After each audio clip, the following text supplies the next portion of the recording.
Hi everybody, welcome to my channel. If you like today's video, feel free to hit the like button, comment below, and subscribe to my channel. Today's video in the Aspie Life of Lisa, we're going to talk about transitions.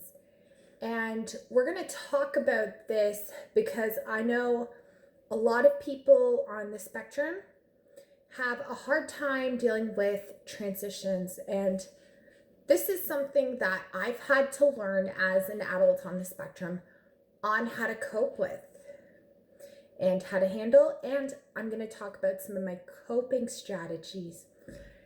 This video was made because my work schedule ended up changing. So from the years that I've been working in childcare, I've worked as on call. So that means if somebody was sick, I was the supply staff. So I transitioned from graduating college, and then transitioned to the workplace. And I first started off as on call. So I transitioned to working. That on call led to a position being a resource person, which means being an extra support in a kindergarten classroom. So I transitioned from being on call to having a summer position as a resource person. That then led to permanent part-time in September of a few years ago.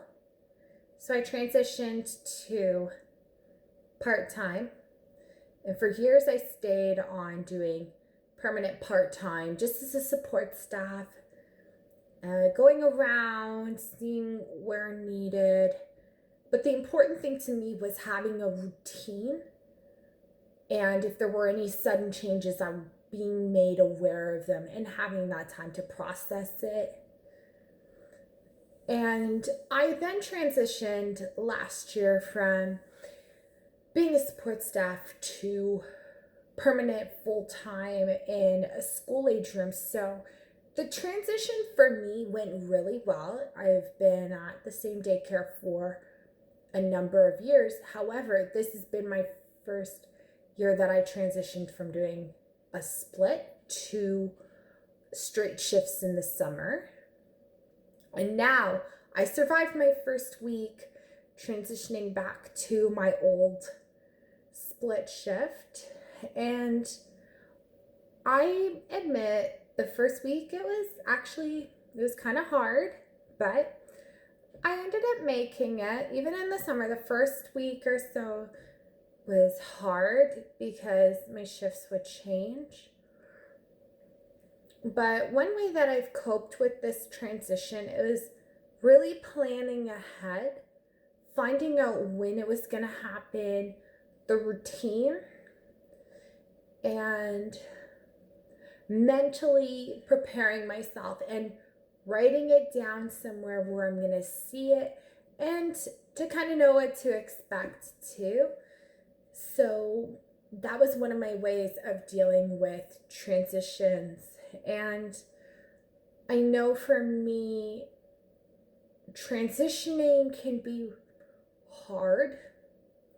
Even when I first started going to the gym, one way that I dealt with transitioning into fitness was I started off with just going on the treadmill for a week trial membership, having a routine for about an hour. And then I really liked it. And then I started focusing on that. That transition then turned to doing group fitness classes, then the treadmill, which starting off with cardio is not the best when going to the gym, but for me it was the transition. After that, I transitioned very slowly from doing that to reducing cardio and focusing on more strength training.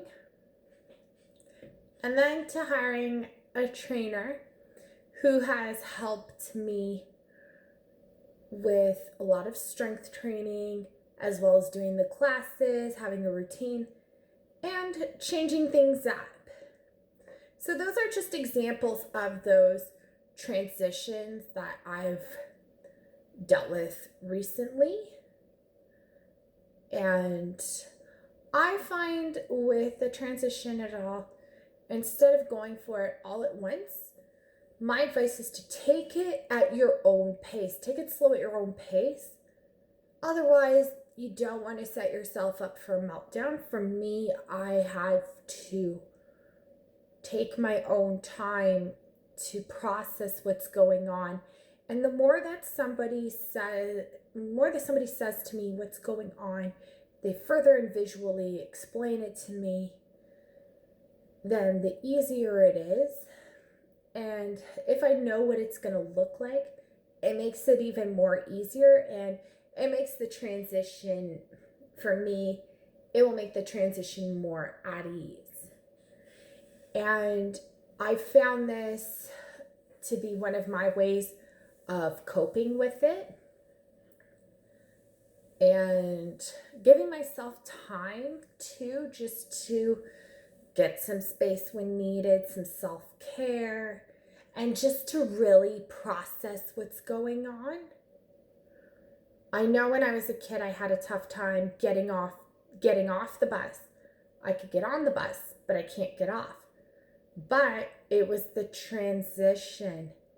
I think if somebody would have said, okay, this is your stop, now it's time to get off the bus, and having a warning really helps, because if you don't warn the person on the spectrum or somebody that has that tough time with transitions, you're ultimately setting them up for a disaster, or you're setting them up for a meltdown. Don't set them up for a meltdown. Or to a person on the spectrum, don't set yourself up for a meltdown. Don't do it, because it won't work. I've learned that from experience. And another thing with a transition is finding a coping technique that would help. So for me, having something with me will really help me. I hope this video helps. If you like the video, click the like button, comment below, and